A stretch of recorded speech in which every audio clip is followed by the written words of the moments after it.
When the creators of Mental Floss magazine came to my front door and asked me to conduct an interview with them, of course I said no. I tried mightily to close the door, screaming all the while. Then everything went dark. When I awoke a few hours later in this glamorous Manhattan loft space, I was drowsy and disoriented, with nothing but a copy of Mental Floss magazine by my side. This magazine is great. It combines trivia with history, with science, with art, with nougat, in a really, really knowledgeable snack that I couldn't get enough of. I just had to sit down with my captors and ask them a few questions. I'm going to start with a very unusual question. What is Mental Floss? Well, Mental Floss is the magazine for everybody that wants to know a little bit of everything, but doesn't want to have to read another textbook in their lives. It's the magazine for knowledge junkies, I guess a lot of people is how they describe the magazine. For those people that want to learn history, science, the arts, everything out there, but also want a ton of trivia thrown in, want it entertaining, want it fast-paced, that's what Mental Floss is. And Mangesh, legend has it that this idea was born in a late-night dorm room conversation. True or false? True. Will and I were really lucky in that we were in this dorm full of these brilliant procrastinators, and these kids would just come into our dorm rooms and we'd chat late into the night about all sorts of topics, from philosophy to art to film, and sometimes even ridiculous topics like how many styles of barbecue there were in the South, or what the sexiest dinosaur was. I've always been really hot for the Velociraptor, but that drew us apart. He was Stegosaurus. I was what I thought was Brontosaurus, and then learned after starting Mental Floss that Brontosaurus didn't exist. Not exist. So that ended that debate. okay, other kids were guzzling Mad Dog, you were bottling knowledge. Right, yeah. Okay. It's a nice kind of moonshine. That's right. And that's not it. I mean, that was just one of many ideas that we came up with. Some that I thought were great, some Mangesh thought were great. So, what was the best of the ones that didn't make it? Well, I had an idea which Mangesh didn't think was as smart, but I thought it was brilliant. I wanted to start a company called the Pudding Truck.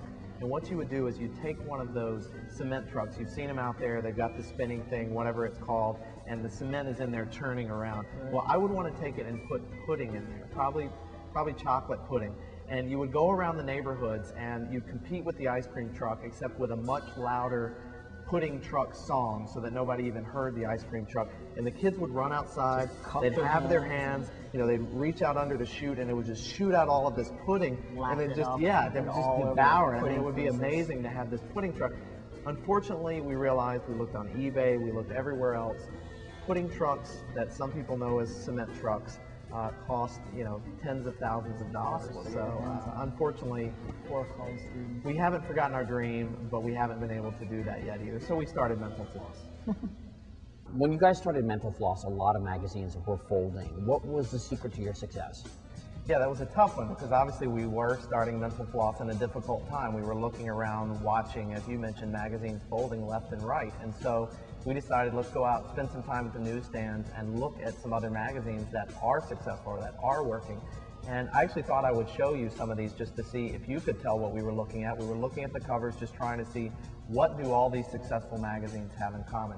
So why don't you cue the slides, and I'll show you a few of these and see what you think about them. So some of them you've seen before, others maybe not so much, but I'll start with the first magazine being Cosmo. You've seen it in every checkout line before. So there's the first one, a magazine called Stuff. You've seen it before.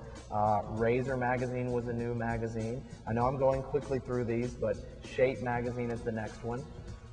Fitness magazine is the next one. Well, most of them, actually all of them have very vibrant fonts. The colors really jump off the page. Yeah, that's what we thought at first, and I'll keep going, but Harper's Bazaar, FHM, Maxim, and I know I went through them quickly, so why don't I just put them all up there together as one last chance to take a look at all these magazines. I can remember Mangesh and I sitting down in a bookstore looking at all of them. Puzzled. Yeah, just saying, what is it that all these magazines have in common? And we couldn't figure it out. All of them are available on the rack. They're all stacked with advertisements. Yeah, that's close. Well, let me show you what we finally discovered a year and a half later. It's the Mental Floss swimsuit issue, and it was packed with information of geniuses in their skivvies. It was the fact that these people weren't wearing a lot of clothing. Now I get it. But now that you threw up Einstein, I get it. These are all magazines that feature hotties on the cover. Very sexy, very smart. And that's what all these magazines have in common. So it was a lot of fun for us to finally figure that out. Who reads Mental Floss? I think both our moms. Yeah, my mom loves it. I've got a cousin that wrote to me recently that enjoys it. So that may be. No, I guess there's more than that. No, there are a couple more than that. The thing is, Mental Floss really is the magazine where knowledge junkies get their fix.